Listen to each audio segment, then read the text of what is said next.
ಪ್ರಿಯ ಓದುಗರೆ, ಇವತ್ತು ನಾವು general science question answers for all competitive exams ಬಗ್ಗೆ ಅಭ್ಯಾಸ ಮಾಡೋಣ. ಈಗ ಮೊದಲನೇ ಪ್ರಶ್ನೆ, ಈ ಕೆಳಗಿನವುಗಳಲ್ಲಿ ಬಿಸಿ ನೀರಿನ ಜೊತೆ ವರ್ತಿಸದ ಲೋಹ ಯಾವುದು? Magnesium, sodium, calcium, aluminium. ಸರಿಯಾದ ಉತ್ತರ ಅಲ್ಯೂಮಿನಿಯಂ. ಎರಡನೇ ಪ್ರಶ್ನೆ, ಈ ಕೆಳಗಿನವುಗಳಲ್ಲಿ ಲೋಹದ ಗುಣಗಳೆಂದರೆ? ಲೋಹಗಳು ಹೊಳೆಯುತ್ತವೆ, ಲೋಹಗಳು ಉಷ್ಣದ ವಾಹಕಗಳು, ಲೋಹಗಳು ಕಡಿಮೆ ಕರಗುವ ಬಿಂದು ಹೊಂದಿರುತ್ತವೆ, ಲೋಹಗಳು ಉತ್ತಮ ವಿದ್ಯುತ್ ವಾಹಕಗಳು. ಸರಿಯಾದ ಉತ್ತರ 1, 2 ಮತ್ತು 4. ಈಗ ಮೂರನೇ ಪ್ರಶ್ನೆ, ಈ ಕೆಳಗಿನ ಯಾವ ಲೋಹಗಳು ನಮ್ಮ ಹಸ್ತದ ಮೇಲಿಟ್ಟುಕೊಂಡರೆ ಕರಗುತ್ತವೆ? ಗ್ಯಾಲಿಯಂ ಮತ್ತು ಸೀಸಿಯಂ, ಸೀಸಿಯಂ ಮತ್ತು ಲಿಥಿಯಂ, ಸೋಡಿಯಂ ಮತ್ತು ಸೀಸಿಯಂ, ಗ್ಯಾಲಿಯಂ ಮತ್ತು ಲಿಥಿಯಂ. ಸರಿಯಾದ ಉತ್ತರ ಗ್ಯಾಲಿಯಂ ಮತ್ತು ಸೀಸಿಯಂ. ನಾಲ್ಕನೆಯ ಪ್ರಶ್ನೆ, ದ್ರವರಾಜ ಅಕ್ವಾರೆಜಿಯಾ ಈ ಕೆಳಗಿನ ಯಾವ ಎರಡು ಆಮ್ಲಗಳ ಮಿಶ್ರಣವಾಗಿದೆ?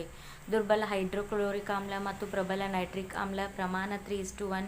ಪ್ರಬಲ ಹೈಡ್ರೋಕ್ಲೋರಿಕ್ ಆಮ್ಲ ಮತ್ತು ದುರ್ಬಲ ನೈಟ್ರಿಕ್ ಆಮ್ಲ. ಪ್ರಮಾಣ 1:3.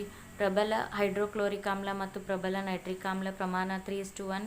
ಪ್ರಬಲ ಹೈಡ್ರೋಕ್ಲೋರಿಕ್ ಆಮ್ಲ ಮತ್ತು ಪ್ರಬಲ ನೈಟ್ರಿಕ್ ಆಮ್ಲ. ಪ್ರಮಾಣ 1:3. ಸರಿಯಾದ ಉತ್ತರ ಪ್ರಬಲ ಹೈಡ್ರೋಕ್ಲೋರಿಕ್ ಆಮ್ಲ ಮತ್ತು ಪ್ರಬಲ ನೈಟ್ರಿಕ್ ಆಮ್ಲ. ಪ್ರಮಾಣ 3:1.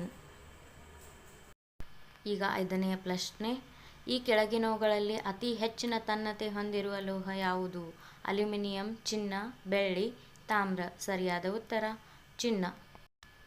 ಈಗ ಆರನೆಯ ಪ್ರಶ್ನೆ, ಕಬ್ಬಿನ ತುಕ್ಕು ಹಿಡಿಯುವುದನ್ನು ತಡೆಗಟ್ಟುವ ವಿಧಾನಗಳೆಂದರೆ? ಮೊದಲನೆಯದು ಕಬ್ಬಿನ ಮೇಲ್ಮೈಗೆ ಬಣ್ಣ ಹಚ್ಚುವುದು, ಎರಡನೆಯದು ಎಣ್ಣೆ ಅಥವಾ ಗ್ರೀಸ್ ಸವರುವುದು, ಮೂರನೆಯದು ಸತುವಿನ ಲೇಪನ ಗ್ಯಾಲ್ವನೀಕರಣ ಮಾಡುವುದು, ನಾಲ್ಕನೆಯದು ಕ್ರೋಮಿಯಂ ಲೇಪನ ಮಾಡುವುದು.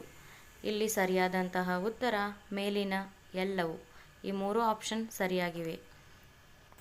ಈಗ ಏಳನೆಯ ಪ್ರಶ್ನೆ, ಅಲ್ಯೂಮಿನಿಯಂ ಆಕ್ಸೈಡ್ Al2O2 ಆಮ್ಲ ಮತ್ತು ಪ್ರತ್ಯಾಮ್ಲಗಳ ನಡುವೆ ವರ್ತಿಸಿ ನೀರು ಮತ್ತು ಲವಣಗಳನ್ನು ಉಂಟು ಮಾಡುವ ಈ ಗುಣವನ್ನು ಹೀಗೆನ್ನುವರು? ವಿದ್ಯುತ್ ವಿಭಜನೆ, ಗ್ಯಾಲ್ವನೀಕರಣ, ಥರ್ಮೈಟ್ ಕ್ರಿಯೆ, ಉಭಯಧರ್ಮಿ. ಸರಿಯಾದ ಉತ್ತರ ಉಭಯಧರ್ಮಿ. ಈಗ ಎಂಟನೆಯ ಪ್ರಶ್ನೆ, ಈ ಕೆಳಗಿನ ಯಾವ ಲೋಹಗಳನ್ನು ಸೀಮೆಎಣ್ಣೆಯಲ್ಲಿ ಸಂಗ್ರಹಿಸಿಡುತ್ತಾರೆ? ಸೋಡಿಯಂ ಮತ್ತು ಪೊಟ್ಯಾಷಿಯಂ, ಸೋಡಿಯಂ ಮತ್ತು ರಂಜಕ, ಪೊಟ್ಯಾಷಿಯಂ ಮತ್ತು ರಂಜಕ, ಸೋಡಿಯಂ ಮತ್ತು ಗಂಧಕ. ಸರಿಯಾದ ಉತ್ತರ ಸೋಡಿಯಂ ಮತ್ತು ಪೊಟ್ಯಾಷಿಯಂ. ಈಗ ಒಂಬತ್ತನೆಯ ಪ್ರಶ್ನೆ, ಮಿಶ್ರಲೋಹಗಳ ಒಂದು ಘಟಕ ಪಾದರಸವಾಗಿದ್ದರೆ ಅದನ್ನು ಡ್ಯಾಶ್ ಎನ್ನುವರು?